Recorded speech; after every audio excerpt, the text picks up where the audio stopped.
Hello, everyone. I'm here to talk about Belgium's entry for Eurovision 2020. The band Hooverphonic will be sending their song Release Me. This is a jazzier classic pop song. It's a bit ballad, it's a bit up tempo, it's a bit orchestral. It's a bit elevator music in ways. It's a bit Muzak, with the ZAK. And unfortunately, in my opinion, and in many others' opinion, it's very, very safe. It's very tepid. It's very lukewarm. This song is not really driving any sort of dynamic. The melody, it's very kind of soft. There's a nice vocal, the lead vocalist. I mean, she has this beautiful crooning voice. It's very rich and silky. And we've only seen this song through a music video. We haven't seen it performed live on stage yet. So there is so much up in the air to sort of discover about how this song will be staged and how she will deliver those vocals and how the instrumentation will sound. And I gather that it's going to not be a very choreographed piece. It's going to be much more of a band piece with, the microphone. But I'm not entirely sure what direction they want to take this in. But I really, really have to question why Hooverphonic? Now, I am not familiar with their other music. Um, so I don't know if this song is necessarily on brand for them or if it's a little bit more unique. But apparently, it is a little bit more, from what I'm gathering from what people have said, it is a little bit more something that they just really wanted to make for themselves.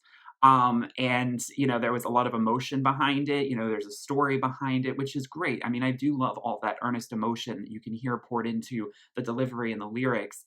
But there doesn't seem to be so much of an idea around this is a song that is made for Eurovision. It seems like the band decided, oh, it's great. We're going to get to represent this country. But, that's not going to change how we're going to compose this song. And on the one hand, I'm really conflicted because on the one hand, I don't necessarily want, a band that's contracted to make a song for Eurovision to, throw so much kitsch and camp and Eurovision, gloss over something that's not them, that feels very inauthentic.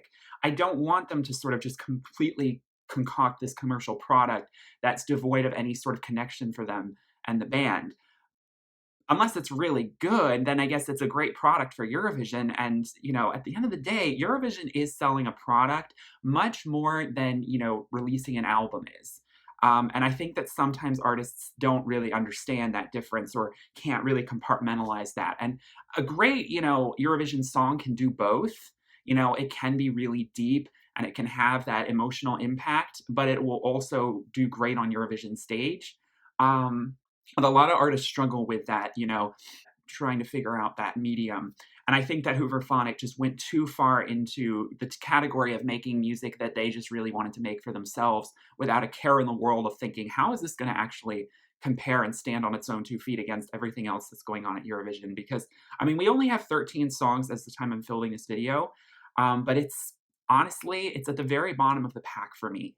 I had just filmed France, my video on France's song, and as much as some people might like this song a little more than France, I've seen people on either side of the fence.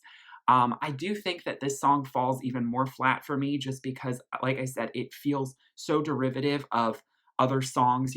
Scenic from 2 years ago. Belgium has had a bit of a struggle qualifying in recent years. Scenic didn't qualify. Of course, last year, Elliot with what was it? Wake Up? I can't even remember what the name of the song was, but it was so forgettable, even though it was very endearing and heartfelt and meaningful. So I really appreciated that. The music video was artistic. The singer, he was great, but he didn't have the stage presence. He honestly looked kind of bored on stage or a little bit lost and confused. And I just have a feeling that Hooverphonic might get sort of in the same lane. Again, it's a little early to say. I was really upset that Scenic didn't qualify with A Matter of Time because I actually really, really did love that song. It was a bit Norah Jones meets James Bond. It was just this really great soulful kind of pop song. And I think it had the energy behind it, but also the deep meaning. Now, Justice for Laura Tesoro with What's the Pressure from 2016. That's my favorite entry from Belgium in recent years. That's the last time that they sent something kind of upbeat and fun. And some people probably thought that song was a little Disney Channel, a little too campy, but I actually really was sold by what they were selling. I I was all about that song. I think that was my favorite Eurovision song in 2016. So, yeah, Belgium's just in a bit of a tough spot. You know, I really want to root for them, and I really love that they're sort of trying to go not necessarily completely alternative. You know, they're not doing an Iceland like last year, but they're playing it very safe in the sort of Muzak category. Like I said, it's like elevator kind of music, and it is like soul food music.